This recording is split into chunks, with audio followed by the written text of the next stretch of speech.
బ్రహ్మర్షి పితా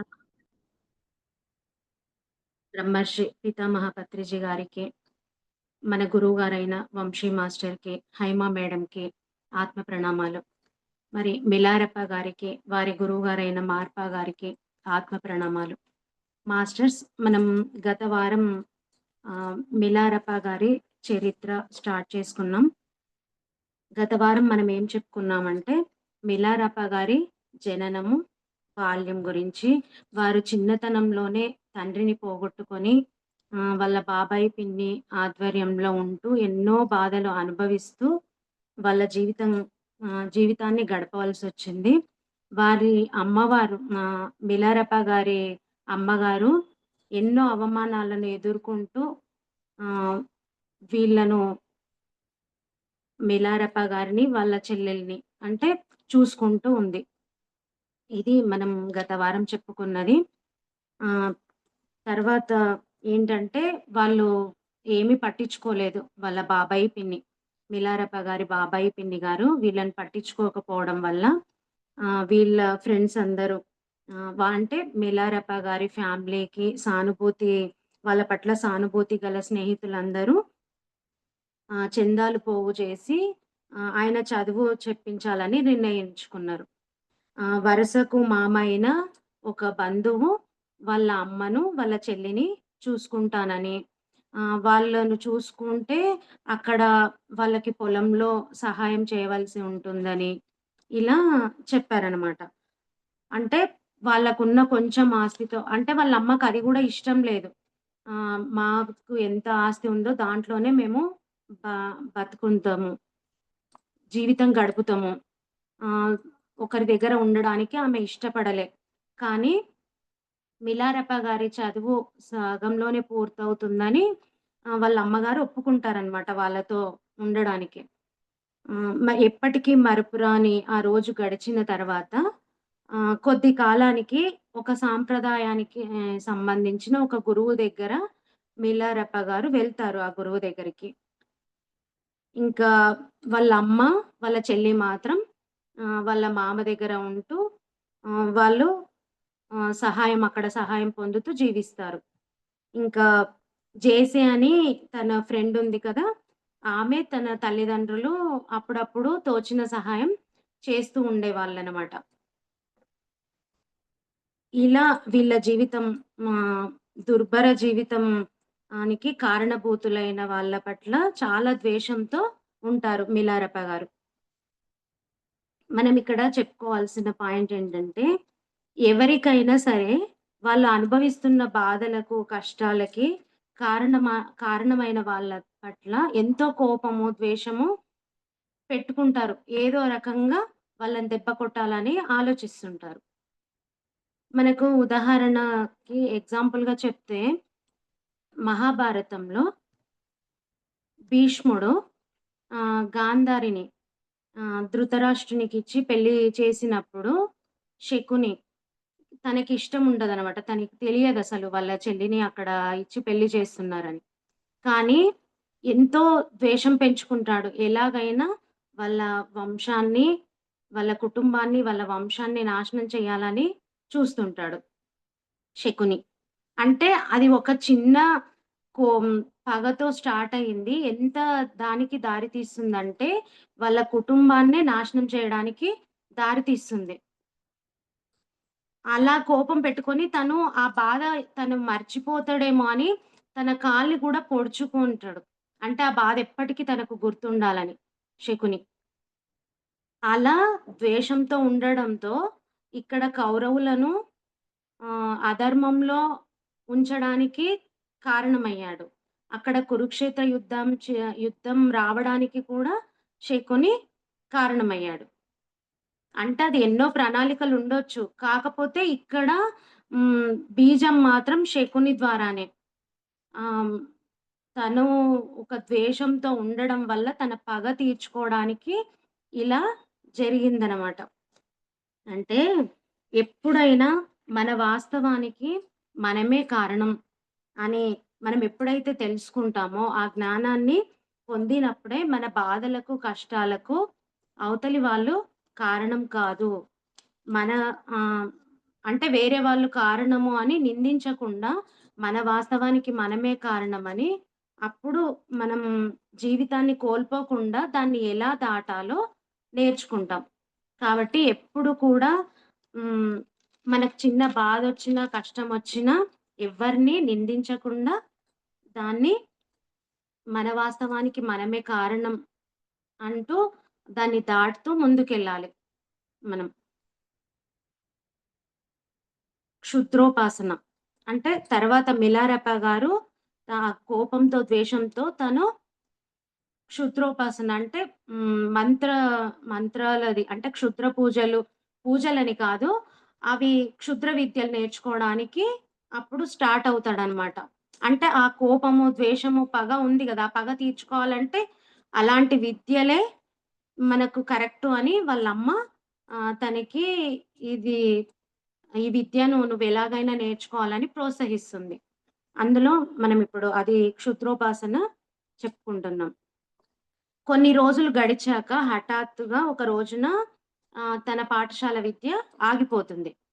అలా ఆగిపోయినప్పుడు అయితే ఆ పాఠశాలకు సంబంధించిన గురువు, ఆ మాస్టరు ఆహ్, తనకి ఆ ఊరి వాళ్ళందరూ కూడా ఒక విందు ఏర్పాటు చేస్తారనమాట. ఆ మాస్టర్‌కి. ఏర్పాటు చేసినప్పుడు ఆ మాస్టరు తనతో పాటు మిలారెప్ప గారిని తీసుకువెళ్తారు. ఇంకా అక్కడ విందు ఏర్పాటు చేసినప్పుడు అన్నీ ఉంటాయి కదా! అక్కడ గురువుగారితో పాటు తను కూడా మత్తు పానీయాలు తీసుకుంటాడు. అలా తీసుకోవడం వల్ల తను అంటే ఆహ్, మత్తు పానీయాలు తాగినప్పుడు ఎలా ఉంటుంది పరిస్థితి? అది ఒక ఆహ్లాదకరంగా వాళ్ళెంతో ఆనందాన్ని అనుభవిస్తుంటారు. అయితే ఆ టైంలో ఆ గురువుగారు ఏం చేశారు, అక్కడ వచ్చిన బహుమతులు తనకు అందరూ ఊరి వాళ్ళు ఇచ్చిన బహుమతులన్నీ మిలారెప గారికిచ్చి, తన తనకిచ్చి వాళ్ళ ఇంటి దగ్గర అంటే గురువుగారి ఇంటి దగ్గర పెట్టమని గురువుగారిస్తారు. ఇచ్చినప్పుడు ఆ మత్తులోనే తను అవన్నీ తీసుకొని వెళ్తుంటాడనమాట. తను ఒక ఆనందాన్ని అనుభవిస్తూ హ్మ్, ఎంతో శ్రావ్యమైన గొంతుతో తను పాట పాడుతూ వెళ్తుంటాడు. అంటే ఎంతో అక్కడ ఏ బాధలు అన్నీ మర్చిపోయి ఎంతో ఆనందంతో హాయిగా ఆ శ్రావ్యమైన గొంతుతో పాటలు పాడుతూ ముందుకు అలా వెళ్తూ ఉంటే, ఆ గురువుగారి ఇంటికి వెళ్ళే దారిలో వాళ్ళమ్మ నివసిస్తున్న కుటీరం ఉంటుంది. ఆ కుటీరంలో వాళ్ళమ్మ వంట చేస్తూ ఉంటుంది. ఆ వంట చేస్తూ ఉంటే ఈ పాట విని గుర్తుపడుతుందనమాట వాళ్ళమ్మ. ఇది మిలాదన్‌లాగుంది. అంటే నా కొడుకు గొంతులా ఉంది అని అనుకుంటుంది. మళ్ళీ బాగా పరిశీలించి నా కొడుకు గొంతే ఎంత ఏం పొందాడని ఇంత ఆనందాన్ని అనుభవిస్తున్నాడు అని ఆమె ఆ ఇంట్లో నుంచి బయటికొస్తుంది. అదే టైంకి మిలారెప్ప గారు ఇంటి ముందు వాళ్ళమ్మ ముందు నిల్చుంటాడు. ఆ టైంలోనే. అయితే అక్కడ వాళ్ళమ్మ ఒక చేత్తో గరిట, ఒక చేత్తో ఒక బాండీని పట్టుకొని ఒస్తుంది బయటికి. ఆ 2 కూడా మిలారెప్ప గారిని చూసి, ఆ 2 కూడా అక్కడే పడేసి, ఆ పొయ్యిలోంచి ఒక కట్టె తీసుకొచ్చి, తన తలపై గట్టిగా కొడుతుందనమాట మిలారెప్ప గారిని. ఆహ్, ఆ మొఖమంతా బూడిద అయిపోయి, ఆ కట్టె తీసుకొని తనని కొడుతూ, మేము ఏం పాపం చేశానని వాళ్ళ నాన్నను దృష్టిలో పెట్టుకొని, మేమిలాంటి కొడుకును కన్నామా అని గట్టిగా ఒక బాధతో ఏడుస్తూ మూర్ఛపోయి పడిపోతుంది వాళ్ళ అమ్మగారు. పడిపోయినప్పుడు వాళ్ళ చెల్లి అక్కడే ఉంటుంది. అప్పుడు మిలారెప్ప గారు సైలెంట్‌గా ఉంటే అంటే వాళ్ళమ్మ కొట్టిన దెబ్బలకి ఆయనకు మత్తంతా దిగిపోతుంది. అప్పుడు వాళ్ళ చెల్లి ఉండి "అన్నయ్య ముందు చూడు అమ్మకేమైందో చూడు" అంటే తను అప్పుడు చూ ఎంతో ప్రయత్నించి పిలిచి తను స్పృహలోకొచ్చిన తర్వాత వాళ్ళ అమ్మగారు స్పృహలోకొచ్చిన తర్వాత గట్టిగా మిలారెప్ప గారిని హత్తుకొని బుజ్జగిస్తూ హ్మ్. "నువ్వు ఇంత ఆనందంగా పాడుకుంటూ వస్తున్నావు. ఏం పొందావని? మనకంటే దరిద్రులు ఈ ప్రపంచంలో ఇంకెందరున్నారని నాకెప్పుడూ అనిపిస్తుంటుంది." అంటే అలాంటి కష్టాలు ఇంకెవ్వరు పడట్లేదని ఆమె బాధ. ఈ కష్టాలను తలుచుకొని దుఃఖించడం కంటే నేనేమి చేయనురా అంటూ కన్నీళ్లు పెట్టుకుంది. అలా వాళ్ళమ్మ, వాళ్ళ చెల్లి తను ముగ్గురు బాగా ఏడుస్తూ ఉండిపోతారనమాట. కొద్దిసేపటికి మిల్లారప్ప గారు చెప్తారు, "అమ్మా! నువ్వు చెప్పింది అక్షరాల నిజమే. ఈ క్షణం నుండి నువ్వు ఏమీ బాధపడొద్దు. నువ్వేమి చేయమంటావో నేనదే జేస్తాను" అని ప్రమాణం జేస్తున్నానని అప్పుడు వాళ్ళ అమ్మకి చెప్తాడు. "నువ్వేం జేయమంటే నేనది చేస్తాను. నువ్వేం చేయాలో చెప్పు" అని చెప్తా అంటాడనమాట. అంటే ఫ్రెండ్స్ ఇక్కడ మనము ఎప్పుడైనా సరే బాధలో ఉన్నప్పుడు మన జీవితంలో జరిగే చిన్న చిన్న ఆనందాలను కూడా మనము కోల్పోతాం. ఎందుకంటే ఆ బాధనే తలుచుకుంటూ ఉంటాం. ఇంకా వేరే ఆనందాలేవి గూడా ఆ ఆనందం పొందే అక్కడ ఉన్నా సరే మనం దాన్ని పొందలేకపోతాం. ఇప్పుడు మనము బాధలో ఉన్నప్పుడు పిల్లలు ఆడుతూ ఎంతో ఆనందంగా మన దగ్గరకొస్తారు. అప్పుడు అసలేమి ఆలోచించకుండా వాళ్ళని కొడతాం. ఎందుకు కొడతామో తెలవం. ఎలా కొడతామంటే అలా కొడతాం. ఎందుకంటే మనం అక్కడ బాధలో ఉన్నాం. పిల్లలు ఎంత ఆనందాన్ని అనుభవిస్తూ మనల్ని గూడా ఆనందపెడతారు. కానీ దాన్ని గూడా మనము తీసుకోలేం. కాబట్టి ఎప్పుడు కూడా మనము బాధపడేటప్పుడు పిల్లలతో ఉంటే ఇంకా మనము ఆ బాధను మర్చిపోయి హ్యాపీగా జీవిస్తాం. కానీ మిలారెప్ప గారి అమ్మగారు ఆ బాధను అంటే మిలారెప్ప గారు ఎంత ఆనందంగా ఉన్నా తను కొట్టి మనం ఎలాంటి పరిస్థితులున్నామో అని అక్కడ తనకి గుర్తు చేస్తుంది. కానీ ఎప్పుడూ కూడా మనం ఎన్ని కష్టాలొచ్చినా, బాధలొచ్చినా మన జీవితంలో జరిగే చిన్న చిన్న ఆనందాలను మనము ఎంతో ఆస్వాదించాలి. అప్పుడే మనము ఆహ్, దాని నుంచి బయటికొస్తాం. ఆ కష్టాల నుంచి మనం బాధపడుతూ ఉంటే దాన్ని ఎలా దాటాలో మనం నేర్చుకోవాలి కానీ, ఆ బాధనే అనుభవిస్తూ ఉంటే మనం అక్కడే ఉండిపోతాం. కాబట్టి మనం ఎప్పుడు కూడా ఎన్ని కష్టాలొచ్చినా సరే, మనం వచ్చే ఆ కష్టాలలో వచ్చే ఆనందాలను కూడా మనము ఆస్వాదిస్తూ ఉండాలి. అయితే అక్కడ మిలారెప్ప గారు వాళ్ళ అమ్మగారికి ప్రమాణం చేసిన తర్వాత అప్పుడామె చెప్తుందనమాట. ఆమె ఏం జేస్తుందంటే, మన శత్రువులను నువ్వు చితక కొట్టి దుమ్ములో వేసి పొర్లాడిస్తుంటే నాకు చూడాలని ఉంది. కానీ నీకది సాధ్యం కాదు. అయితే నీవు క్షుద్ర విద్యలు నేర్చుకొని వస్తే వారిని తేలికగా చంపగలవు. ముఖ్యంగా మన పట్ల హీనాతిహీనంగా ప్రవర్తించిన మీ బాబాయి, పిన్ని.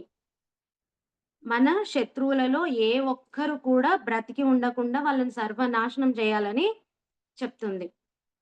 నీకు చేతనైతే దానికోసం నా కోసం ఇది ప్రయత్నం చెయి. ఈ క్షుద్ర విద్యలను నేర్చుకో. వాళ్ళని నాశనం చేయడానికి అని వాళ్ళమ్మ చెప్తుంది. అప్పుడు మిలారప్ప గారు చెప్తారు, "మరి గురువుకు దక్షిణ ఇవ్వడానికి పైకం ఇచ్చినట్లయితే అంటే డబ్బిచ్చినట్లయితే నువ్వు చెప్పింది తప్పక నేను నెరవేరుస్తాను. దారి ఖర్చులకు, తిండికి కూడా నాకు కొంత ధనం అవసరమవుతుంది" అని ఆహ్, చెప్తాడనమాట మిలారప్ప గారు. ఆమె ఆశయానికి ఇదేమి పెద్ద అడ్డం కాలేదు. తనకున్న పొలంలో అంటే వారికి కొంచెం పొలం ఉంది గదా!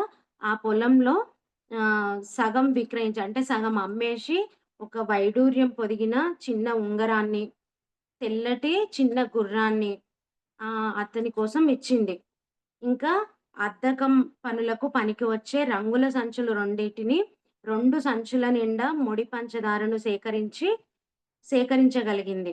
ఎందుకంటే దారిలో మిలారెప్ప గారు వెళ్ళేటప్పుడు దారిలో అవన్నీ అమ్ముకొని, డబ్బు పోగు చేసుకొని, తన కాలము గడపడానికి అవన్నీ కూడా వాళ్ళమ్మ సమకూరుస్తుంది.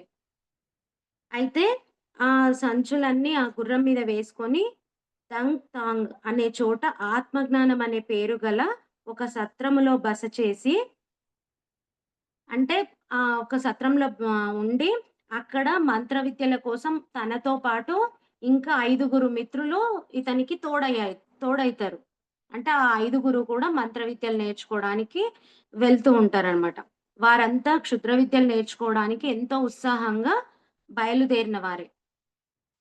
మేమంతా అంటే వాళ్ళందరూ కలిసి వెళ్తూ ఉంటారు. అయితే వీళ్ళతో పాటు మిలారెప్ప గారితో పాటు వాళ్ళ అమ్మగారు కూడా కొద్ది దూరం వస్తుందనమాట. అప్పుడు వీళ్ళ ఫ్రెండ్స్ ఈ ఐదుగురు ఉన్నారు గదా! వాళ్ళని ఐదుగురిని పక్కకు తీసుకెళ్ళి వాళ్ళమ్మ చెప్తుంది. వీడు ఉత్త సోమరిపోతు. శ్రద్ధగా అభ్యసించకపోతే మీరే పట్టించుకొని బెదిరించి అయినా, కొట్టి అయినా సరే తను గట్టిగా ఆ విద్యలను నేర్చుకునేటట్టు మీరు దండించినా సరే అలా చెయ్యండి అని వాళ్ళకి చెప్తుంది. అంటే ఎప్పటిదప్పుడు ఆమె వాళ్ళకు పానీయాన్ని అందిస్తూ, వాళ్ళ తిండి చూసుకుంటూ, వాళ్ళ ఎంబడి కొంచెం దూరమొచ్చి వాళ్ళ ఫ్రెండ్స్‌కి ఇదంతా గూడా చెప్తుందనమాట. మీరు పట్టించుకోండి అని. మిలారెప గారిని వాళ్ళ ఫ్రెండ్స్‌కి. అయితే ఆమె వీళ్ళనందరిని వదిలి వెళ్ళేటప్పుడు హ్మ్. నన్ను అంటే మిలారెప గారిని అందరిని విడిచి ఆమె పోతున్నందుకు ఆమె చాలా బాధపడుతుందనమాట. దుఃఖం నిండిన కంఠంతో ఆమె ఇలా అంటుంది. "మనమున్న పరిస్థితిని బాగా జ్ఞాపకం పెట్టుకొని కృషి చెయ్యి. ఆ ద్రోహులపై పగ తీరేటట్లు నీవు తయారు కావాలి. నీ తోటి వారంతా కేవలం కీర్తి కోసమే విద్యలు నేర్చుకుంటున్నారు.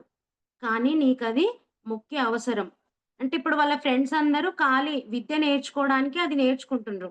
కానీ తను ఇక్కడ పగ తీర్చుకోవడానికి ఇది ఖచ్చితంగా నేర్చుకుంటుండు. నీవు గనక క్షుద్ర విద్యలు సాధించకుండా వచ్చావంటే నీ కళ్ళెదుట నా ప్రాణాలు తీసుకుంటానని వాళ్ళమ్మ మిలారెప గారికి చెప్తుంది.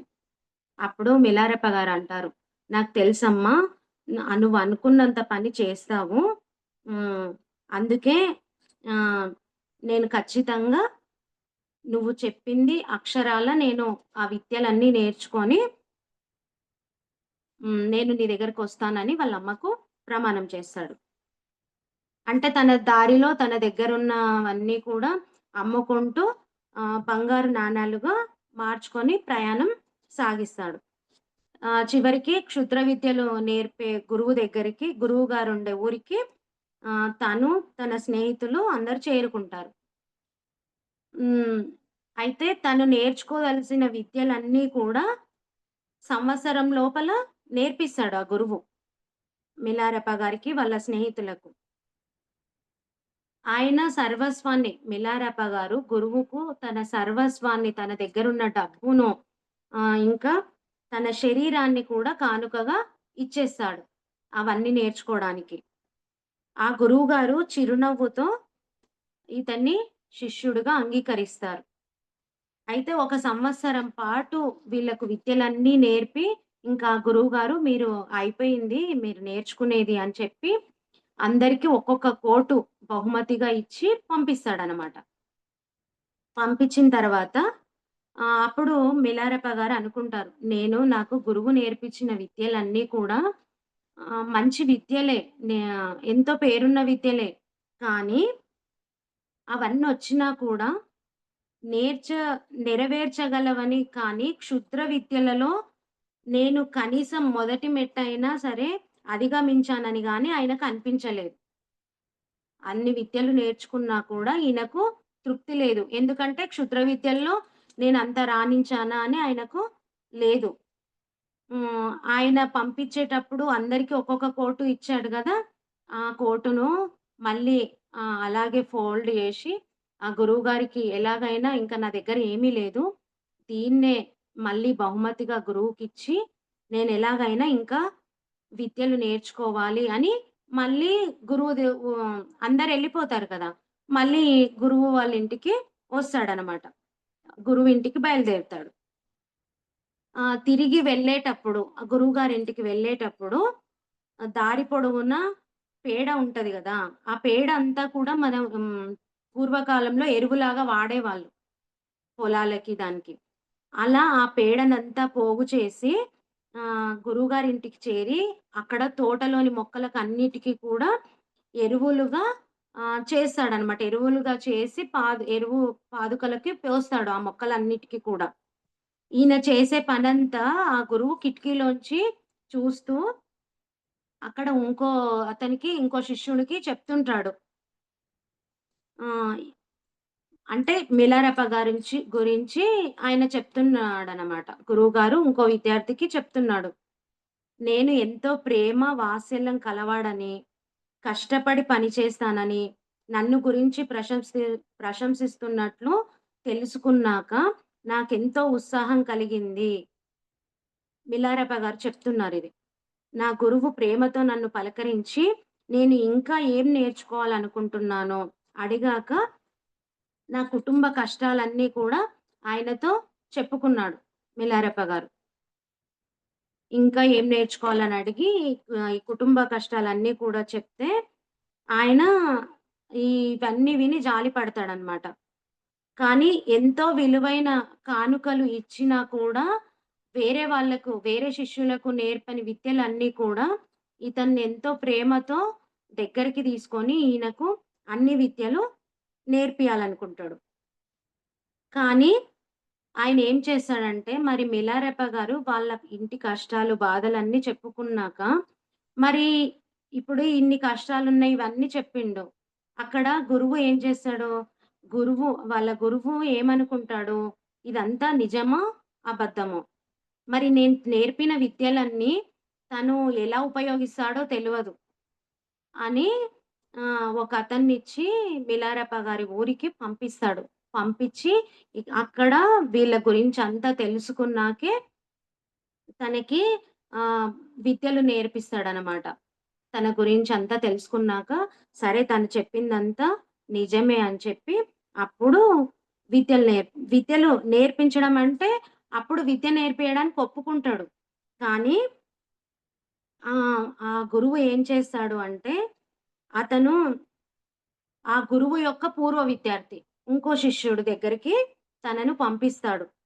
అతను గొప్ప తంత్ర శాస్త్రవేత్త. వడగళ్ళ వానను సృష్టించి, వాటిని తన వేళ్ళ చివరలతో ఎటు పడితే అటు నడపగల సమర్థుడు. ఆ పూర్వ విద్యార్థి. అతనికివ్వడానికి అవసరమైన కానుకలను ఈ గురువే ఇస్తాడనమాట. అవన్నీ నేర్చుకోవడానికి కానుకలన్నీ కూడా ఈ గురువే ఇస్తాడు. దాంతో పాటు ఒక ఉత్తరం కూడా ఇస్తాడు. మరి అక్కడికి దారి చూపించడానికి ఆ గురువు యొక్క కొడుకునే వెంట పంపుతాడు గురువు. ప్రాణాలు తీయడం, నాశనం చేయడం నేర్చుకోవడానికి నా దగ్గరకు వచ్చిన వాళ్ళను అతని దగ్గరకు పంపిస్తాను. వడగళ్ళ వానను కురిపించడం నేర్చుకోవడం కోసము ఎవరైనా అతని దగ్గరకు వస్తే నా దగ్గరికి పంపుతాడు. అంటే ఇక్కడ కొడుకును ఇచ్చి వడగళ్ళ వానను కురిపించడం ఎలాగో ఇప్పుడున్న గురువు నేర్పిస్తాడు. కానీ ఈ ప్రాణాలు తీయడం, నాశనం జేయడం ఎలాగో తన గురువు యొక్క పూర్వ విద్యార్థి. అతను నేర్పిస్తాడని ఇలా మా ఇద్దరికి మేమిలా పెట్టుకున్నాము. అతని దగ్గరికొచ్చిన వాళ్ళను నా దగ్గరికి పంపిస్తాడు. నా దగ్గరికొచ్చిన వాళ్ళని అతని దగ్గరికి పంపిస్తానని ఇట్లా పెట్టుకున్నాం రూల్స్ అని చెప్పి తన కొడుకునిచ్చి అక్కడికి పంపిస్తాడనమాట.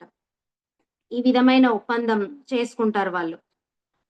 అందుచేత నువ్వు అతని దగ్గరకు వెళ్ళు అని చెప్పి తన కొడుకును మిలారెప గారితో పంపిస్తాడనమాట.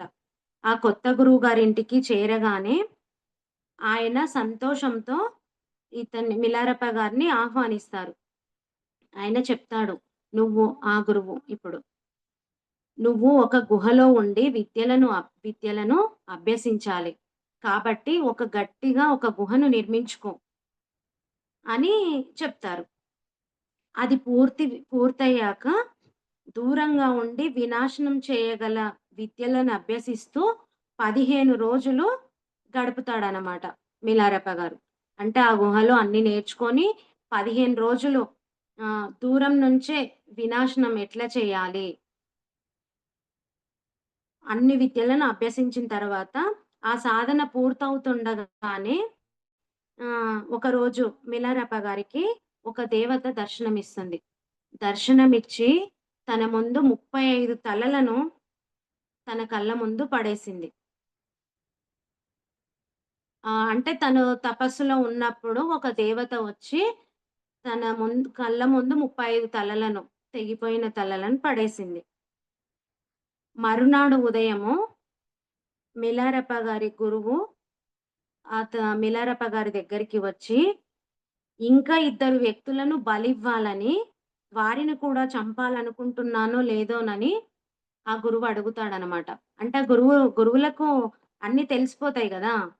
అంటే అక్కడ 35 తలలు కనిపించినా కూడా అతనికి తృప్తి లేదు అని అర్థమైపోయింది. ఇంకా నువ్వు ఇద్దరి బలి కోరుకుంటున్నావు అని అడుగుతాడు.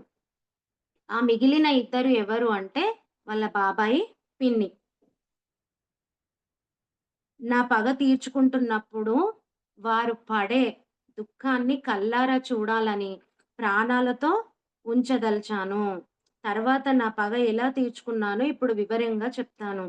ఇక్కడ తన కళ్ళ ముందు అంటే ఇప్పుడు దూరంగా ఉండి ఈ నా వీళ్ళందరిని ఈ 35 తలలు తెగిపోయినాయి గదా! వాళ్ళందరిని దూరంగా ఉండి చంపేసింది. అక్కడ వాళ్ళకు ప్రాణాలు కోల్పోయిండ్రు. అది దూరంగా ఉండి చేసిండు. కానీ వాళ్ళను చూస్తూ వాళ్ళు దుఃఖపడే వాళ్ళు దుఃఖంతో ఉన్నప్పుడు వాళ్ళు పడే వేదనను చూడాలి అని ఇతని కోరిక. అది చెప్తున్నాడనమాట. కానీ ఇక్కడ మనము ఆహ్, ఇప్పుడు కర్మ ధ్యానం చేస్తున్నాము. హ్మ్. ఇప్పుడు మిలారెప్ప గారికి ఒక దేవత దర్శనమిచ్చి, అక్కడ జరగబోయే దానిని ముందుగానే చూపించింది. అయినా ఆయన పగ తీరలేదు. వాళ్ళు మళ్ళీ వాళ్ళ బాబాయి, పిన్నులు పడే దుఃఖాన్ని చూస్తే కానీ ఆయన పగ తీరదని అంటే అంత ద్వేషంతో ఉన్నాడు. కానీ మనకు అలాంటి సందేశమొస్తే మనం ఏం చేస్తాం? మనం ఎంతో పశ్చాత్తాపం చెందుతాం. ఎందుకంటే గత జన్మలో ఇలాంటి దారుణానికి పాల్పడ్డాను అని ఎంతో బాధపడతాం. ఎందుకంటే ఒక మనిషి జన్మ తీసుకున్నంక అన్ని రకాల అనుభవాలు పొందడానికి అన్ని రకాల జన్మలు తీసుకుంటాడు. మనమేం మంచి వాళ్ళమని కాదు. మన జన్మ కూడా ఏదో ఒక జన్మ ఉండింటది మిలారెప్ప గారిలాగా. కానీ అలాంటి జన్మ ఉండొచ్చు. కానీ మనమిప్పుడు అలాంటి జన్మలు తీసుకున్నా కూడా మనకు పత్రి సార్ అందించిన ధ్యానము, వంశీ సార్ అందించిన కర్మ ధ్యానము, కర్మ విపాకము వీటన్నిటి వల్ల మనం ఎన్నో కర్మలు చేసినా కూడా, ఆ కర్మల నుంచి వచ్చే బాధలను అనుభవించకుండానే వాటిని క్లియర్ చేసుకుంటున్నాం. అంటే ఆ జన్మల్లో చేసిన పాపాలను, పాపాలకు సంబంధించిన కర్మలను అనుభవించకుండానే మనము క్లియర్ చేసుకుంటూ, మనల్ని మనం మార్చుకుంటూ, ఆధ్యాత్మికంగా ముందుకు వెళ్తూ ఎంతో సంతోషంగా జీవించగలుగుతున్నాం. కాబట్టి అందరూ కూడా అంటే మన జన్మల్లో కూడా నా అంటే నేను కూడా ఒక జన్మ చూసుకున్నా. ఇలా అంటే మంత్రతంత్రాలు అలా చేస్తూ ఉంటారు గదా! అలాంటి జన్మ ఒకటి చూసుకున్నా నేను కూడా. అంటే ప్రతి ఒక్కరి లైఫ్‌లో మంచి జన్మలు ఉంటాయి, చెడు జన్మలు ఉంటాయి. కానీ ఎప్పుడైతే వాళ్ళు ఆహ్, ఈ ఆధ్యాత్మిక మార్గంలో అంటే జ్ఞానాన్ని ఎప్పుడైతే పొందుతూ మనం తప్పు చేస్తున్నామో, ఒక జీవిని హింసిస్తున్నాము అని ఎప్పుడైతే నేర్చుకుంటామో, అప్పుడు వాళ్ళ జీవితంలో మార్పు స్టార్ట్ అవుతుంది. మరి ఇలాంటి అవకాశం మనందరికీ కూడా ఈ జన్మలో అయితే దొరికింది.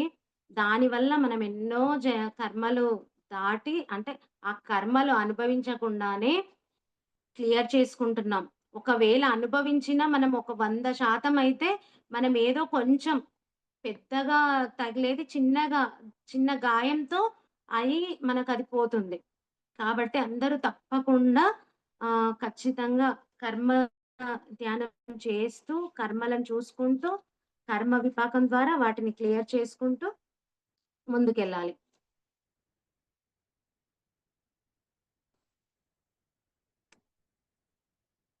అయితే తర్వాత తన పగని ఎలా తీర్చుకున్నారో మిలారెప్ప గారు మనకు వివరంగా చెప్తున్నారిక్కడ. ఒకరోజు వాళ్ళ పిన్ని, బాబాయిల కొడుకు పెళ్లి ఉంటుంది. అయితే దూరంగా అంటే వాళ్ళకి ఆహ్, ఆహ్, కొద్ది దూరంలో ఆ ఊరికి కనిపించేంత దూరంలో వీళ్ళుంటారు. మిలారెప్ప గారుంటారు. అయితే ఆ పెళ్ళికి ఇష్టం లేని అంటే వీళ్ళకు ఇలా జరిగింది అని వీళ్ళపై సానుభూతి ఉన్న వాళ్ళందరూ కూడా ఆహ్, కొంచెం లేట్‌గా వెళ్తారనమాట ఆ పెళ్ళికి. మిగిలిన వాళ్ళందరూ కూడా వాళ్ళకి సంబంధించిన వాళ్ళందరూ వెళ్తారు. వెళ్ళి అప్పుడు మిలారెప్ప గారి గురించి మాట్లాడుకుంటారు. హ్మ్. అంటే మిలారెప్ప గారు క్షుద్ర విద్యలు నేర్చుకున్నారు. వీళ్ళ పాపం పండే రోజొస్తుంది. ఎప్పుడో ఒక రోజు వీళ్ళ పాపం పండినప్పుడు వీళ్ళు నాశనమైతారు అని వాళ్ళలో వాళ్ళు చర్చించుకుంటారు. ఆ పెళ్ళికొచ్చిన వాళ్ళు. అయితే ఆ పెళ్లి ఇల్లు కనపడేంత దూరంలో ఉన్నప్పుడు మిలారెప్ప గారు తన శక్తులను ప్రయోగిస్తారు. అప్పుడు ఏం జరిగిందంటే, ఆ ఇంట్లో నుంచి ఒక పని మనిషి బావిలో నీళ్లు తోడుకోవడానికి ఆ ఇంట్లో నుంచి బయటికొస్తుందనమాట. అయితే అక్కడ ఒక గుర్రపు శాల ఉంటుంది. అన్ని గుర్రాలు కట్టేస్తారు గదా! అయితే అక్కడి నుండి ఆమె ఆహ్, అక్కడి నుంచి వెళ్ళేటప్పుడు అక్కడ చూసిన దృశ్యానికి ఆమె బిత్తరపోతుంది. ఎందుకంటే, ఆ గుర్రపు శాలలో గుర్రాలకు బదులుగా పెద్ద పెద్ద సాలెపురుగులు, పాములు, తేళ్ళు ఆమె కంటబడ్డాయి. ఒక భయంకరమైన తేలు. ఇవన్నీ జంతువులు గూడా ఆ గుర్రపు శాలలో ఆమెకు కనిపించాయి. అయితే ఇంటికి మూల ఉన్న స్తంభాన్ని పెకిలించి వేయడానికి ప్రయత్నిస్తుందనమాట ఆ తేలు. అయితే ఆ దృశ్యం చూసి ఆమె గట్టిగా అరిచి కేక వేయడంతో అక్కడ ఉన్న గుర్రాలన్నీ కూడా బెదిరిపోయి అవన్నీ కట్టేసున్నాయి ఆ గుర్రాలన్నీ కూడా. ఆమె అరిచిన అరుపుకు అవన్నీ బెదిరిపోయి అవన్నీ తాళ్ళు తెంచుకొని చిందరవందరగా అటు ఇటు ఆహ్, తిరుగుతున్నాయన్నమాట. అయితే ఈ గొడవలో ఒక గుర్రం పిల్ల గట్టిగా అంటే ఆ మూల స్తంభాన్ని గట్టిగా గుద్దుకుంది. ఆ ఢీ కొట్టడంతో ఒక్కసారిగా ఇల్లంతా కూలిపోతుంది. ఆ పెళ్లి ఇల్లు గదా అది. ఆ ఇల్లంతా గూడా కూలిపోతుంది. దాని కింద పడి 35 మంది అతిథులు చనిపోతారు. ఇది మిలారెప్ప గారికి ముందే కనిపిచ్చింది గదా! తన ఆల్రెడీ 35 మంది తలలు పడిపోయాయని అక్కడ తను ముందే చూసుకున్నాడు. అయితే ఇక్కడ కూడా వాటన్నిటి కింద ఆ శిథిలాల కింద కూలిపోయింది గదా! వాటి కింద పడి చనిపోయారు. కొన్ని ఆ శిథిలాలలో గుర్రాలు కూడా ఆహ్, ఊపిరి ఆడక అవి గూడా సమాధి అయిపోయినాయి. ఆ ప్రాంతం అంతా కూడా కూలిపోయినప్పుడు బాగా పొగ కమ్ముతుంది గదా! ఆ పొగ కమ్మి కమ్మినప్పుడు ఆ దగ్గరలో మిలారెప్ప గారి తల్లి, వాళ్ళ చెల్లి ఉంటారు గదా! అప్పుడు తన చెల్లి పిలుస్తుంది. అమ్మ అని పిలిచి పిన్ని వాళ్ళ ఇల్లు కూలిపోయింది. ఒకసారి అటు చూడమ్మా అని చెప్తే, ఆ దుమ్మంతా పోయిన తర్వాత అప్పుడు వాళ్ళమ్మ చూస్తుందనమాట. చూసి వాళ్ళమ్మ అంటుంది. వాళ్ళమ్మ తన చెవులను తానే నమ్మలేక పరిగెత్తుకుంటూ బయటికొచ్చింది వాళ్ళమ్మ. శిథిలాలను కమ్మివేసిన దుమ్ము పల్చబడంగానే అంటే ఆ దుమ్మంతా పోంగానే ఆమె కంటబడిన సర్వనాశనాన్ని చూచి విజయోత్సాహంతో పొంగిపోతూ ఇరుగు పొరుగు వారిని పిలిచి చుట్టుపక్కల వాళ్ళందరిని పిలిచింది. పిలిచి సమర్థుడైన నా కొడుకు పనితనమును చూపిస్తూ చివరగా నా కొడుకు నాకెంత కన్నుల పండుగ గావించాడు. ఈ మొసలితనంలో నాకెలాంటి తృప్తి కలిగింది. నిజంగా మేము పడ్డ కష్టాలకు, విలువకు తగిన ప్రతిఫలం ఈనాడు లభించింది. ఈ రోజు నుండి బ్రతికి ఉన్నంత వరకు నేనెంతో సంతోషిస్తాను. ఇంతటి ఆనందకరమైన క్షణాలు నా జీవితంలో ఇంతకు ముందెన్నడూ అనుభవించలేదు అని ఆనందంతో ఆమె అరుస్తుందనమాట. ఇలా అరిచినప్పుడు ఎవరన్నా ఊకుంటారా? చుట్టుపక్కల వాళ్ళు? నా కొడుకింత సర్వనాశనం జేషిండు, ఇలాంటిది జేషిండు అంటే తిడతారు గదా! అందరూ. అలాగే వాళ్ళమ్మ బాధలో ఉంది. అంటే తను అనుభవించిన కష్టాలన్నీ కూడా వాళ్ళెంతో కష్టాలు పెట్టిండ్రు. అవన్నీ తలుచుకొని తను ఇలా కోరుకుంది. ఇప్పుడది చూసి తనెంతో ఆనందిస్తుంది. అలా ఆనందించినప్పుడు ఈమె ఈ మాటలన్నీ గూడా బయటికి జెప్పింది. బయటికి చెప్పినప్పుడు జనాలు ఊరుకోరు గదండీ! ఇదంతా వింటూ బయటికి ఆ చుట్టుపక్కల వాళ్ళందరూ కూడా ఆమె చెప్పేదంతా గూడా నిజమే. ఎందుకంటే ఆల్రెడీ తన కొడుకు క్షుద్ర విద్యలన్నీ నేర్చుకుంటుండు. వాళ్ళను పగ తీర్చుకోవడానికి అని అందరికీ తెలుసు. అందరూ చెప్పుకుంటున్నారు. ఇలా అంటున్నారు. ఇంతమంది చనిపోయారు. వాళ్ళ మీద కనీసం జాలైనా లేదు వీళ్ళకు. ఇంత కఠినాత్మురాలు ఈమె అని చుట్టుపక్కల వాళ్ళు చెప్పుకుంటుర్రు. అయితే ఆహ్, ఆమెనేమన్నా అంటారు గదా! వాళ్ళ అమ్మను. నీ కొడుకు ఇలా జేసిండు, అలా జేసిండని. తొందర పడితే మళ్ళీ వాళ్ళే అనుకుంటున్నారు. తొందర పడితే మళ్ళీ తన కొడుకు మంత్రశక్తులను ఉపయోగించి ఉపయోగిస్తాడని భయపడి వెనుకకు వెళ్ళిపోతారనమాట. ఆహ్, అప్పుడు అందరూ ఏమనుకుంటారు అంటే, ముందు మిలారెప గారిని వెతికి అతన్ని చంపినంక వాళ్ళ అమ్మను చంపేయాలి అని చూస్తుంటారు. వాళ్ళ అమ్మను శిక్షించాలని చూస్తుంటారు. కానీ ఇల్లు కూలిపోయినప్పుడు వాళ్ళ పిన్ని, బాబాయిలు అక్కడి నుంచి తప్పించుకుంటారు. వాళ్ళిద్దరూ వచ్చి వాళ్ళ అమ్మ గొంతు పిసికేస్తారు.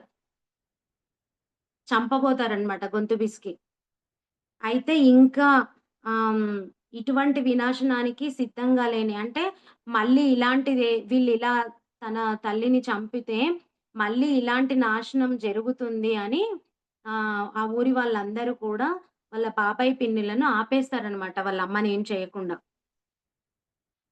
అందరూ ఏమనుకుంటారు అంటే మిలారెప గారిని ఎలాగైనా హత్య చేయాలి అని పన్నాగం పన్నుతారు. పథకం వేస్తారు. అయితే వాళ్ళమ్మ, ఇంకా వరుసకు అన్నగారు మాత్రం అందరిలోనూ ఆమె భావాలు వెల్లడి చేసినందుకు హ్మ్. ఇంకా ఎప్పుడు ఒంటరిగా బయటికి రావద్దని, ఇంట్లోలే తలుపులు వేసుకొని ఉండమని హెచ్చరించారు. అయితే ఆ రోజున చావకుండా తప్పించుకున్న పని మనిషి ఉంది గదా! ఇవన్నీ చూస్తున్న ఆమె కేక పెట్టింది. ఆ పని మనిషి వీళ్ళు మిలారెప గారు వాళ్ళ తండ్రి గారున్నప్పుడు, వీళ్ళు సంపదలతో ఉన్నప్పుడు వీళ్ళకు పని చేసిందామె. కాబట్టి ఆమె వాళ్ళ అమ్మకి సమాచారం అందిస్తుందనమాట. మిలారెప గారిని ఎలాగైనా హత్య చేయాలని పన్నాగం పన్నుతున్నారు.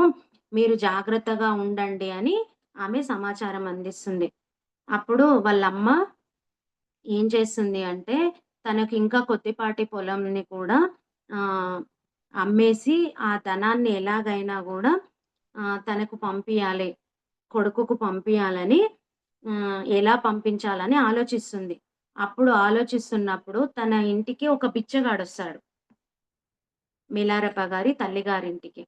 ఒక బిచ్చగాడొస్తే అతన్ని ఆహ్వానించి కొన్ని రోజులు అతన్ని ఇంట్లోనే పెట్టుకొని మంచిగా చూసుకుంటదనమాట. ఎందుకంటే నమ్మకస్తుడుండాలి గదా! మళ్ళీ కొడుకుకు డబ్బు పంపియాలంటే ఎలా పంపియాలి? మళ్ళీ ఎవరో ఒకరుండాలి. అక్కడ ఆ బిచ్చగాడిని ఎంతో చేరదీసి నమ్మకంగా పెట్టుకొని అతని దగ్గర ఒక బొంత ఉంటుంది. చినిగిపోయిన బొంత ఉంటుంది. ఆ బొంత తీసుకొని తనని నేను మంచిగా కుట్టేసిస్తాను అని చెప్పి ఆ బొంత తీసుకొని దాంట్లో ఏం చేస్తుందంటే బంగారు నాణాలను పెట్టి దాన్ని మంచిగా కుడుతుంది. ఆహ్, ఆ! ఎలా అంటే ఆ డబ్బులు అంటే ఆ బంగారు నాణాలున్నాయని తెలవకుండా దాని మీద ఒక నల్లటి క్లాత్ కట్టి దాని మీద ఇంకా ఏంటేంటివో అన్ని నక్షత్రాలు అలా కుట్టి ఆ బిచ్చగాడి వెంబడి నా కొడుకు దగ్గరికి అంటే ఒక ఉత్తరం కూడా పంపిస్తుందనమాట తనకి. వీళ్ళ సమాచారం అందించడానికి. అలా ఆ బిచ్చగాడికి పంపించి ఇది నా కొడుకుకు చేరవేయి అని అలా పంపిస్తుంది. పంపించిన తర్వాత ఒక ఉత్తరం రాస్తుంది. మిలారెప గారి తల్లి ఒక ఉత్తరం రాసి, అది మిలారెప గారు పంపించారు అని వాళ్ళ అన్న వరుసకు అన్న ఉన్నారు గదా! వాళ్ళ చెల్లి అతనికి తెచ్చిస్తుందనమాట. అందులో అంతా వీళ్ళ అమ్మనే రాస్తుంది. మిలారెప గారి తల్లి మిలారెప గారు రాస్తున్నట్టుగా రాస్తుందనమాట. ఏమని రాస్తుంది అంటే నాకెన్నో మంత్రశక్తులు ఉన్నవని, మాకెలాంటి హాని తలపెట్టినా వారందరిని కూడా నాశనం చేస్తానని, ఏవేవో కల్పించి నేను వ్రాసినట్లు రాసింది. దీనితో మిలారెప్ప గారి మీద కుట్ర పన్నిన వారి ఆవేశము అణిగిపోయింది. ఆ భయంతో వారు బాబాయికి నచ్చజెప్పి వాళ్ళ పిత్రార్జితం నుండి త్రికోణం అనే భూభాగాన్ని వాళ్ళమ్మకు ఇప్పించారు. దానినే అంటే ఒక కొంచెం భూమిని వాళ్ళ అమ్మకప్పగిస్తే, ఆ భూమి అమ్మి తను బంగారు నాణాలు చేసి తనకు పంపించింది. అయితే ఆ యాత్రికుడు, ఆ బిచ్చగాడున్నాడు కదా!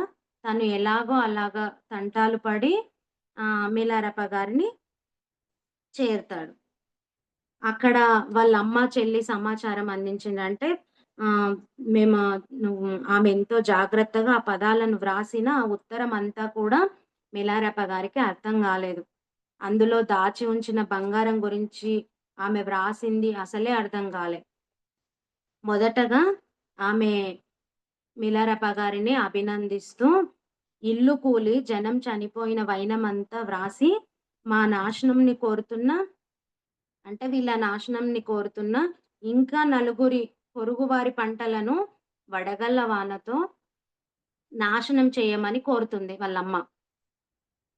ఇంకా వాళ్ళకి శత్రువులున్నారు. వాళ్ళ పొలాలను కూడా నువ్వు వడగళ్ళ వానతో దాన్ని నాశనం చేయాలని రాస్తుంది. అంటే మిలారప్ప గారి హత్యకై జరుగుతున్న కుట్ర గురించి వ్రాసి ఇతన్ని జాగ్రత్త పడమన్నది. తర్వాత నాకు తలా తోక అర్థం గాని విధంగా ఇలా వ్రాసింది. నీకు డబ్బుకు ఇబ్బందిగా ఉంటే నక్షత్రాల వెలుగులో ఉన్న మబ్బుల చాటున దాగిన ఉత్తర దిశగా ఉన్న లోయలో వెతుకు. అక్కడ మన బంధువులు 7 కనిపిస్తారు. వారు నీకు కావలసినవన్నీ సమకూరుస్తారు. నీవా లోయను కనుక్కోలేకపోతే ఈ సందేశమునందించిన యాత్రికుడు నివసించిందక్కడే. దీనిని గురించి ఇతరులెవ్వరిని కూడా నువ్వు అడగొద్దు అని రాస్తుంది. ఇదంతా కూడా ఆయనకి గందరగోళంగా ఉంది. ఏమీ అర్థం గాలే. ఇప్పుడు నేను చదివినదంతా కూడా వాళ్ళమ్మ రాసింది. ఏమి అర్థం గాలే. అందులో నివసించే బంధువులెవ్వరు కూడా నాకు తెలియదు అని అనుకుంటాడు. ఆహ్, తెచ్చిన బిచ్చగాడు ఉన్నాడు గదా! అతనికి అడుగుతే కూడా అతనికి కూడా ఏం అర్థం గాలే. అతనేం చెప్పలేకపోతాడు. ఇతననుకుంటున్నాడు మిలారెప గారు. నేనెంత మంత్రవేత్తనో ఇది కూడా అంత ఇంద్రజాలంగా నాకనిపించింది. అందువలన నేనా ఉత్తరాన్ని నా గురువుకు చూపించాను. కానీ ఆ గురువుకు కూడా ఏమీ అర్థం కాలేదు ఆ ఉత్తరంలో. కానీ వాళ్ళమ్మ రాసింది ఆహ్, ఏంది వడగళ్ళ వాన కోరుతుంది. ఇంకా వేరే వాళ్ళ నాశనం కోరుతుంది అని అందులో రాసింది గదా! దాన్ని జూసి ఆ గురువు ఆశ్చర్యపోయిండనమాట. ఆహ్, ఇదంతా ఈ లెటర్‌లో ఇంకా ఏమి అర్థం కాకపోతే, అప్పుడు ఆ గురువు గారి భార్య అది తీసుకుంది. ఆ లెటర్ తీసుకొని సునాయాసంగా ఆమె అది తీర్చింది. అంటే ఆమె ఏం రాసిందో ఈమెకు అర్థమైపోయింది. అప్పుడు ఆమె గురువుగారి భార్య అతని దగ్గరికి వెళ్లి, అతనికి ఒక మత్తు పానీయము అలాంటిది విందు ఏర్పాటు చేసి, ఆ బిచ్చగాడి దగ్గర ఆ బొంతను తీసుకుంటుంది. తీసుకొని ఒక పెద్ద మంటను వెలిగించి అదే అతని దగ్గర అట్లా ఇప్పుడు మామూలుగా ఒకటి ఏంటిది ఆయన ఉండడానికి ఒక రూమ్ ఏర్పాటు చేస్తారు గదా! అది ఏర్పాటు చేసిందనమాట. చేసి ఇంకా తన దగ్గర ఆ బిచ్చగాడి దగ్గర కప్పుకునే బొంతను తీసుకొనొస్తుంది. తీసుకొచ్చి మేడ మీద గదిలోకి వెళ్లి బొంతపై కుట్టిన నల్లని మాసికను తీసి వాళ్ళ అమ్మ దాచిన బంగారు నాణాలను బయటకు తీస్తుంది. తర్వాత బయటకు బొంతనెప్పటిలాగా కుట్టేసి అతడికి మళ్ళీ ఇచ్చేసి ఆ రాత్రికి అక్కడే ఉండమని కోరుతుంది. అతను నిద్రపోయాక మిలారప్ప గారిని గదిలోకి పిలిచి, "మీ అమ్మగారు అందించిన ఈ బంగారు నాణాలు" అని ఆమె అప్పగిస్తుంది. 7 బంగారు నాణాలు. మీ అమ్మగారు వాళ్ళ గురువుగారి భార్య చెప్తుందనమాట. "మీ అమ్మగారు చాలా తెలివిగలది నాయనా. ఉత్తర దిక్కుగా ఉన్న లోయ ఆ యాత్రికుడి బొంత. ఉత్తర దిక్కుగా ఉన్న లోయలోకి సూర్యరశ్మి ప్రవేశించదు." అంటే ఆ బొంతలోంచి కూడా సూర్యరశ్మి ప్రవేశించలేదు. ఆమె కుట్టిన మాసిక నక్షత్రాలే మబ్బుకు, నక్షత్రాలకు సంకేతం. అంటే ఆమె దాని మీద నక్షత్రాల్లాగా కుడతది. దానికి గూడా అది సంకేతం. ఆమె ధనము గురించి ఆ యాత్రికుని అడగమని చెప్పడంతో అంటే అలా అడగమని చెప్పింది గదా! అంటే ఈయన దృష్టిని అతని వైపుకు మళ్లించమని భావం. అంటూ తనెలా కనుగొందో వివరించిందనమాట. అప్పుడు అతననుకుంటాడు. అంటే అప్పుడు గురువుగారు చెప్తారనమాట. ఆ స్త్రీ చూపించిన తెలివితేటలకు వీళ్ళు ముగ్ధులైపోతారు. తపోశక్తి గల తపోశక్తి స్త్రీలకు ఇదంతా కూడా సహజ గుణమని మరోసారి ఇప్పుడే రుజువయింది అని వాళ్ళ గురువు చెప్తాడు. తర్వాత ఆహ్, ఆ యాత్రికునికి ఆ 7 బంగారు నాణాలు గురువుగారి భార్య ఇస్తది గదా! అప్పుడు ఆ యాత్రికునికి మిలారెప్ప గారు చిన్న పారితోషికం ఇస్తూ గురుపత్నికి కూడా బహుమతి ఇస్తాడు. 3 బంగారు నాణాలను వాళ్ళ గురువుగారికి ఇచ్చేశాడు. అయితే వడగళ్ళ వాన కురిపించడంలో నా ఇష్టమొచ్చిన రీతిగా నడిపించడం నేర్పమని కోరాను. వడగళ్ళ వాన కురిపించినప్పుడు అదెక్కడ పడాలనుకుంటే అక్కడ తిప్పాలి గదా! అదంతా నేర్పమని వాళ్ళ గురువుని అడిగిండు.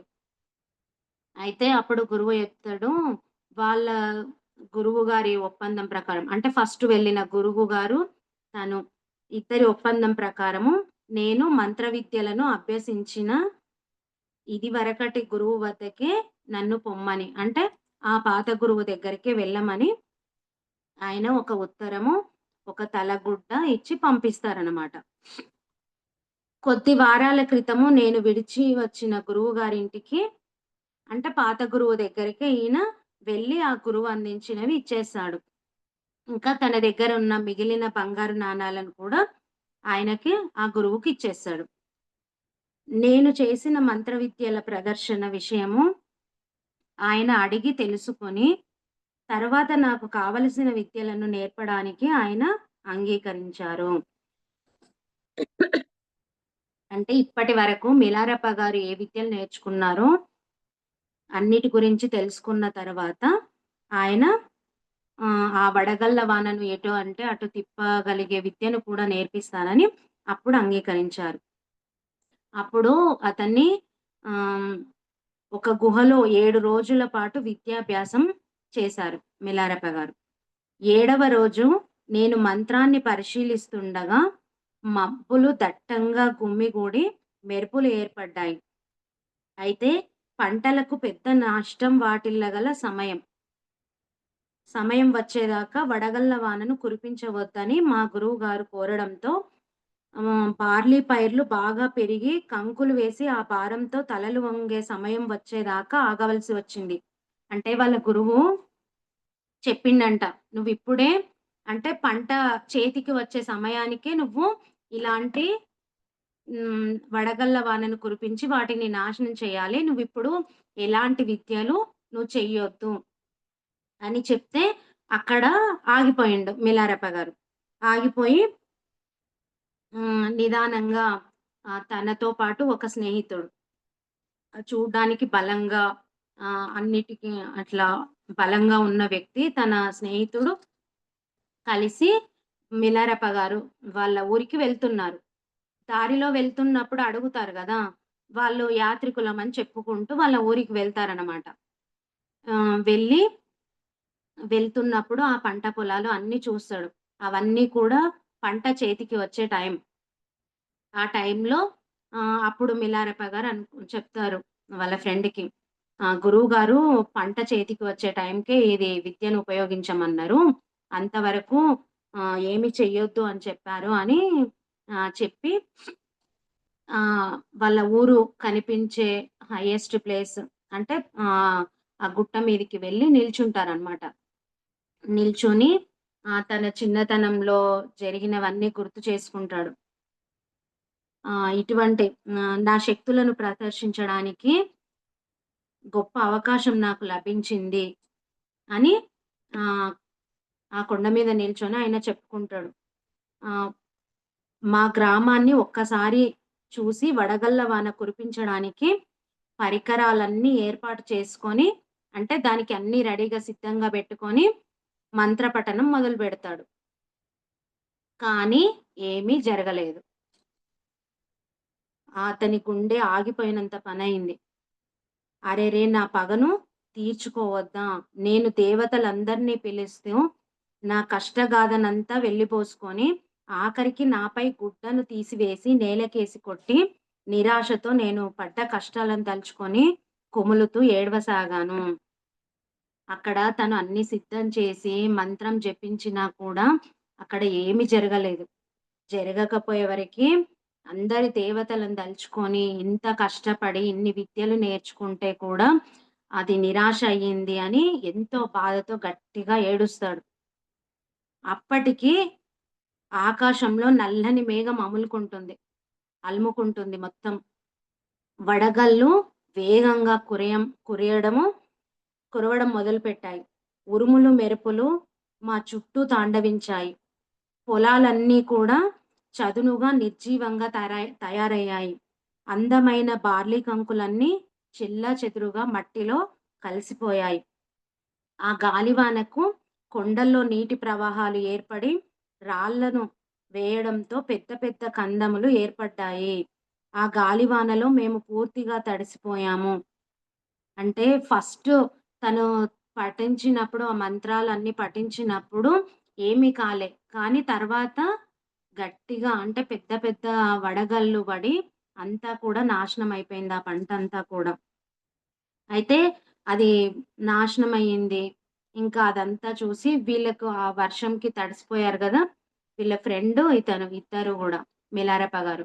ఇద్దరూ ఒక గుహలోకి వెళ్లి మంటను పెట్టుకొని వాళ్ళ చలి పోగొట్టుకుంటారనమాట. అక్కడ ఉన్నప్పుడు గ్రామస్తులు కొందరు ఆహ్, త్వరలో ప్రారంభించే అంటే పంట చేతికొస్తుంది గదా! దాన్ని పండగలాగా జేసుకుంటారు గదా! ఆ వేడుకలు జరుపుకోవడాని కోసము వేట కోసం అడవిలోకి వెళ్లి గాలివానలో చిక్కుకుపోయారు. వారు అటుగా వస్తూ ఇలా మాట్లాడుకుంటూ హ్మ్. వాళ్ళు మాట్లాడుకుంటున్నారనమాట. ఆ ఊరి జనాలు, గ్రామస్తులు. దీనికంతటికి కారణం ఆ వెధవ మంత్రగాడే. ఎంతమంది చనిపోయారో ఆ దేవుడికే తెలుసు. ఇప్పుడు చూడండి మన పంట అంతా కూడా ఏ స్థితిలో ఉంది అని వాళ్ళు గుహ ముందు వెళ్తూ ఉంటూ మాట్లాడుకుంటున్నారు. అందులో నుంచి ఒక పెద్ద మనిషి ఏమంటున్నారంటే అక్కడ ఒక యువకుడు ఏమంటున్నాడంటే ఒక పెద్ద మనిషి ఏమంటున్నాడంటే అక్కడ దూరం నుంచి ఆ గుహను చూస్తూ, ఆ గుహలో నుంచి పొగలొస్తున్నాయని ఆ పెద్ద మనిషి చెప్తున్నాడు. అందులో ఎవరున్నారో ఏమో అని వీళ్ళు మాట్లాడుకుంటుంటారు. ఒక యువకుడు ఇలా అంటాడు. అక్కడ ఖచ్చితంగా ఆ మంత్రగాడే ఉన్నాడని పందెం వేస్తాడు. మనం గ్రామానికి త్వరగా వెళ్లి అందరిని త్వరగా పిలుచుకొచ్చి ఆ కొండను చుట్టుముట్టి అతన్ని ఎలాగైనా కూడా చంపి పారేద్దామని మాట్లాడుకుంటారు. అయితే వారు వేగంగా కొండ దిగుతున్న చప్పుడు అంటే వీళ్ళ గుహ దగ్గరికి వస్తున్న చప్పుడు రాగానే ఆహ్, మిలారెప్ప గారు ఏం చేశారంటే వాళ్ళ స్నేహితుడు ఉంటారు గదా! తను ఇద్దరు గూడా పారిపోవడానికి సిద్ధంగా ఉంటారు. అప్పుడు వాళ్ళ స్నేహితుడు ఏం చెప్తాడు, "నువ్వు వెళ్ళిపో. నీలాగా నేను వాళ్ళతోని మాట్లాడుతూ వాళ్ళని పంపించేస్తాను. వాళ్ళని భయపెడతాను" అని చెప్తాడనమాట. "నువ్వు మాత్రం ఇక్కడ ఉండొద్దు. నువ్వు వెళ్ళిపో" అని వాళ్ళ స్నేహితుడు చెప్తాడు. అప్పుడు మిలారెప్ప గారు పారిపోతూ ఉన్నప్పుడు ఒక కుక్క కరుస్తుంది దారిలో. ఆ కుక్క కరవడం వల్ల అయితే వీళ్ళు ముందే చెప్పుకుంటారు. ఈ ప్లేస్‌లో నేను కలుస్తాను అని. సరే అని ముందుగా మిలారెప్ప గారు వెళ్తారు గదా! దారిలో కుక్క కరవడంతో అతను అక్కడికి సమయానికి వెళ్ళాడు. అయితే అక్కడ వెళ్ళిన తర్వాత తన స్నేహితుడు చెప్తాడనమాట. అంటే దారిలో ఏం జరిగిందో తన స్నేహితుడు చెప్తాడు. గ్రామస్తులంతా తన వెంట పడుతూ ఉంటే, కొద్ది దూరం పరిగెత్తించి, మళ్ళా ఆగి, మళ్ళా పరిగెత్తించి, అలా పరిగెత్తిస్తూ అతనేం చెప్తున్నాడంటే, ఆహ్, నాలాగా అంటే మిలారెప్ప గారిలాగా నటిస్తున్నారు వాళ్ళ ఫ్రెండ్. ఆయన చెప్తున్నాడు, "బాగా వినండి. ఎవరైతే నా మీద చెయ్యి వేస్తాడో వాడు మొదట నా తడాఖా చూస్తాడు. ఎంతో మందిని నేను ఇంతకుముందు చంపినప్పటికీ నా పగ చల్లారలేదు. అందుకే ఇప్పుడు పంటలన్నింటినీ నాశనం చేశాను. మీరు మా అమ్మను, చెల్లిని క్షేమంగా చూడకపోయినట్లయితే, ఈసారి లోయ మొత్తాన్ని కూడా నాశనం చేస్తాను. ఎడారిలాగే మార్చేస్తాను.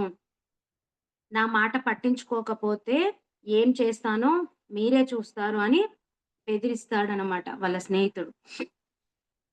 అంటే వారందరికీ గూడా ఒక హెచ్చరిక చేసిందనమాట. ఆ మాటల వల్ల వాళ్ళందరికీ భయం పుట్టి అక్కడి నుంచి వెళ్ళిపోతారు. ఒకరినొకరు నిందించుకుంటూ ఎవరి దారిన వాళ్ళు వెళ్ళిపోతారు. వెళ్ళిపోయి ఇక్కడ కలుస్తారు. ఇద్దరు అనుకున్నది ప్లేస్ ఉంటుంది గదా! వాళ్ళ స్నేహితుడు మిలారప గారు అక్కడ కలిసి వాళ్ళిద్దరూ కలిసి మళ్ళీ ఆ గురువు దగ్గరికి వెళ్ళిపోతారు. వి ఆహ్, వాళ్ళ మొదటి గురువు దగ్గరికి చేరుకుంటారు. ఆశ్చర్యం కలిగించేదేమంటే తన మంత్రశక్తితో మా గురువు మేము చేసి వచ్చిన పనులన్నీ ముందుగానే తెలుసుకున్నారు. అంటే వాళ్ళ గురువు ముందుగానే వీళ్ళు చేసిన పనులన్నీ గూడా తెలుసుకుండు. మేము ఏమి నోరు విప్పక ముందే ఆయన మాకు అభినందనలు తెలిపారు. ఎంతోమంది చావులకు కారణమైన నా పగను తీర్చి ఎంతో పాపాన్ని మూటగట్టుకోవడానికి ఈ విధముగా తంత్ర విద్యలలో అప్పటి వరకు మునిగిపోవలసి వచ్చింది. ఇవన్నీ చేసిన తర్వాత మిల్లారప్ప గారు అనుకుంటున్నారు. నా పగ అంటే ఎంతో మంది చావులకు కారణమయ్యి నా పగను తీర్చుకొని ఎంతో పాపం మూటగట్టుకున్నానని తనకు అర్థమైపోయింది. కానీ అయితే ఇక్కడ ఇన్ ఈ విద్యలన్నీ నేర్చుకొని ఎంతో కష్టపడి తన పగను తీర్చుకున్నాంక తను పశ్చాత్తాపం చెందుతుండిక్కడ. నేనెంతో పాపం మూటగట్టుకున్నాను అని. మనము తర్వాత మిలారప్ప గారు మళ్ళీ ఏ స్థితిలోకి వెళ్లారు? ఇది దీని తర్వాత మనము వచ్చే వారం చెప్పుకుందాము. కానీ ఇక్కడ మనం ఇంకొకటి తీసుకోవాల్సింది మనకు మన కష్టాలకు మనమే కారణము. కానీ అది తెలియనప్పుడు మన బాధలో నేనిలాంటి బాధ అనుభవిస్తున్నాను వీడి వల్ల, వాడి వల్ల అని మనం ఎంతో బాధపడతాం. మనము ఒక ఎగ్జాంపుల్ చెప్పుకుంటే మహాభారతంలో అంబ స్టోరీ తీసుకుంటే భీష్ముడు అంబ, అంబిక, అంబాలిక వీళ్ళ ముగ్గురిని ఎత్తుకెళ్ళినప్పుడు అంబ చెప్తుంది ఒక రాజుని ప్రేమించానని చెప్తే భీష్ముడు మళ్ళీ వెనకకు పంపించేస్తాడు. పంపించినప్పుడు అంబ తన ప్రియుడి దగ్గరికి వెళ్ళినప్పుడు తను అంబను అంగీకరించాడు. "నువ్వు అతన్ని తీసుకెళ్ళాడు. ఇంక నేను నిన్ను పెళ్లి చేసుకోను" అని చెప్తే అప్పుడు తను అక్కడ ప్రియుడి మీద కోపం రాదు తనకి. భీష్ముడి మీద కోపము, ద్వేషము నా జీవితం ఇలా అవ్వడానికి కారణమని ఎంతో పగ పెట్టుకుంటుంది. ఆ ద్వేషము ఎలాంటి దానికంటే తనను చంపేయాలన్నంత ద్వేషంతో తపస్సు చేసి, మహాదేవుడిని ప్రసన్నం చేసుకొని, తనని నేనెలాగైనా చంపాలి. అంటే అప్పుడు మహాదేవుడు చెప్తాడు, ఈ జన్మలో అది సాధ్యం కాదు. అంటే తను దేహత్యాగం కూడా చేసేసుకుంటుంది. ఆ పగతోనే మళ్ళీ జన్మ తీసుకుంటుంది శిఖండిగా. జన్మ తీసుకొని అప్పుడు కురుక్షేత్రంలో తను అస్త్ర విద్యలన్నీ వదిలేస్తాడు. అప్పుడు శిఖండి ముందుకొచ్చిన తర్వాత. అంటే తన జీవితం ఎంత కోల్పోయింది చూడండి. ఒక పగ వల్ల తన జీవితం 2 జన్మలు వేస్ట్ చేసుకుంది. కాబట్టి మనం ఎప్పుడు కూడా ఒక చిన్న కోపము, ద్వేషం కోపమే ద్వేషంగా మారుతుంది. ఆ ద్వేషము పగగా మారుతుంది. అంటే ఆ కోపంగా ఉన్నప్పుడే వారి స్థితి అంతే. అంటే మనం ఇప్పుడు నేర్చుకుంటున్నాం. మనం ఆ జ్ఞానాన్ని పొందుతున్నాం కాబట్టే మనము ఇది ఇలా మార్చుకోగలుగుతున్నాం మనల్ని మనం. వాళ్ళు కోపంతో మనల్ని అన్నారు. అన్నప్పుడు మనం ఏం చేస్తున్నాం? మళ్ళీ దాన్ని ద్వేషంగా తీసుకోకుండా ఒకవేళ ద్వేషంగా తీసుకుంటే, అది మళ్ళీ మనకు తెలియకుండానే మన లోపల ఒక బ్లాక్ లాగా ఉండిపోతుంది. అది, అది గూడా నెరవేరకపోతే మళ్ళీ జన్మకు గూడా దాన్ని తీర్చుకోవడానికే మళ్ళీ జన్మ తీసుకోవాల్సొస్తుంది. కాబట్టి మనం ఎంత కోపమొచ్చినా సరే, ఎవరు ఏదన్నా అన్నా సరే, వాళ్ళు ఏ స్థితిలో అన్నారు? వాళ్ళలా అన్నారు, మనం బాధపడుతున్నామంటే దానికి కారణం ఎవరు? అన్నీ తెలుసుకొని మనం దాన్ని దాటగలగాలి. దాన్ని మార్చుకోగలగాలి. వాళ్ళ గుణం అంతే, వాళ్ళ స్థితి అంతే. సరే మనం ఇంకా బాధపడుతున్నాము అంటే, అది దాన్ని తప్పించుకోలేకపోతున్నాము. దాన్ని తప్పించుకోలేకపోతున్నాము అంటే అది ఖచ్చితంగా కర్మే. తప్పించుకోగలిగే అవకాశం ఉంది అంటే అది కర్మ కాదు. ఆ కర్మ ఉంది. సరే ఆ కర్మను ఎలా దాటాలి? మనం కర్మ ధ్యానం జేసి కర్మను చూసుకొని దాన్ని గూడా మనం దాటొచ్చు. ఇలాంటి అవకాశాలన్నీ కూడా మనకు వంశీ సార్ అందించారు. ఫ్రెండ్స్ మనం ఎప్పుడు కూడా ఒకటే ఒకటి. ఎప్పుడు కూడా ఎవ్వరి మీద కోపం పెట్టుకోకుండా దాన్ని దాటే ప్రయత్నం చేయాలి. ఎందుకంటే ఒక కోపం ఎంతో దానికి దారి తీసి మన జన్మలను కూడా వృధా చేసుకుంటాం. దానివల్ల మనం ఎన్నో చిన్న చిన్న ఆనందాలను కూడా మనం కోల్పోతాం. అంటే ఆనందము వచ్చినా గూడా మనం దాన్ని ఆస్వాదించలేని స్థితిలో ఉంటాం. ఇది మాస్టర్స్ అందరూ గూడా తప్పకుండా కర్మధ్యానం జేసి అన్నీ క్లియర్ చేసుకుంటూ ముందుకెళ్ళండి. ఇలాంటి అవకాశాన్నిచ్చిన హైమ మేడంకి, వంశీ సార్‌కి కృతజ్ఞతలు. మిలారెప్ప గారికి కూడా నాకు కృతజ్ఞతలు. మాస్టర్స్ ఈ వీడియో చూస్తున్న మాస్టర్స్ అందరికీ కూడా కృతజ్ఞతలు. Thank you. Thank you. Thank you.